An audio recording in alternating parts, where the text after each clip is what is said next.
Frankfurt থেকে ৩৫ kilometre দূরে রোডেনবার্গ ১,০০০ বছর ইতিহাসের আলোকে ৩ দিনের মহা উৎসবের জন্য সেজেছে। ২৯ আগস্ট থেকে ৩১ আগস্ট পর্যন্ত চলা এই উৎসব উদ্বোধন করেন মেয়র ক্লাউস সেইনা।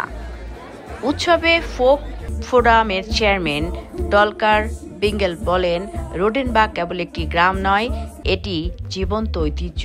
উৎসবে ২৪টি খামার, ৭টি বিশেষ বুথ, শিশুদের জন্য আলাদা আয়োজন, ব্যান্ড ও লোকসঙ্গীত রয়েছে। প্রথমেই বানজুরি ব্যান্ডের সঙ্গীতের মাধ্যমে শুরু হয় অনুষ্ঠান।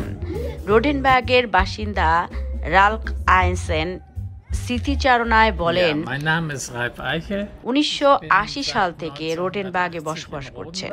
তিনি জানান, তার শ্বশুর একসময় গ্রামের শতবর্ষী পৌরভবন কিনেছিলেন। আইসেল আরও জানান, গ্রামের লাল ঘরটি ১৬০৫ সালে এবং পাশের ভূগর্ভস্থ ঘরটি ১৫৯৫ সালের। এসব ঘরেই গ্রামীণ অনুষ্ঠান, বিশেষত বিবাহ সম্পন্ন হতো। তিনি বলেন, এই ঘরগুলো রোডেনবার্গের ইতিহাস বহন করেছে। জার্মানির রোডেনবার্গে বসবাসরত বাংলাদেশি প্রবাসী দেলোয়ার জাহিদ বিপ্লব, তিনি ব্যবসা ও সমাজসেবায় সেখানেই সুপরিচিত। তিনি হোটেল প্রিন্সেস মালিক হিসেবে স্থানীয় সমাজে সম্মান ও আস্থা অর্জন করেছেন। তিনি স্থানীয় শিশু ফুটবল ক্লাবের খেলোয়াড়দের জন্য জার্সি উপহার দিয়ে ক্রীড়া ও মানবিকতার দৃষ্টান্ত স্থাপন করে আসছেন।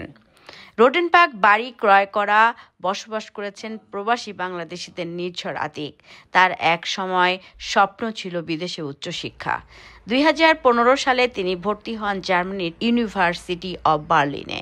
পরে পড়াশোনা চালিয়ে যান সুইডেনের কেটিএইচ রয়্যাল ইউনিভার্সিটিতে।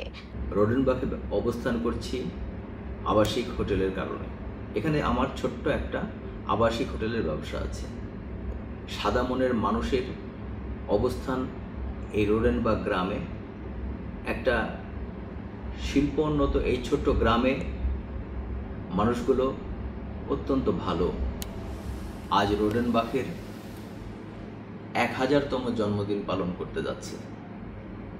এখানে ব্যবসা করতে এসে এই জায়গার মানুষের সাথে মিশে গিয়ে আমি নিজেকে অনেক স্বাচ্ছন্দ্য বোধ করছি।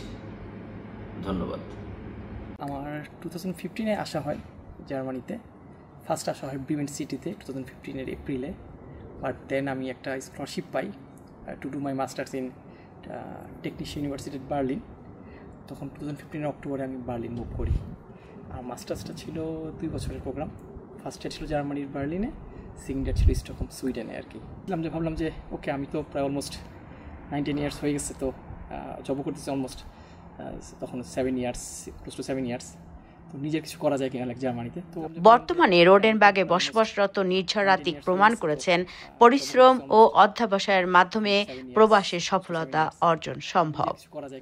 দ্বিতীয় বিশ্বযুদ্ধের ধ্বংসের পরে রোডেনবার্গের মতো ছোট ছোট গ্রামগুলোতে এখনও জার্মানির প্রাচীন ঐতিহ্যগুলি খুঁজে পাওয়া যায়।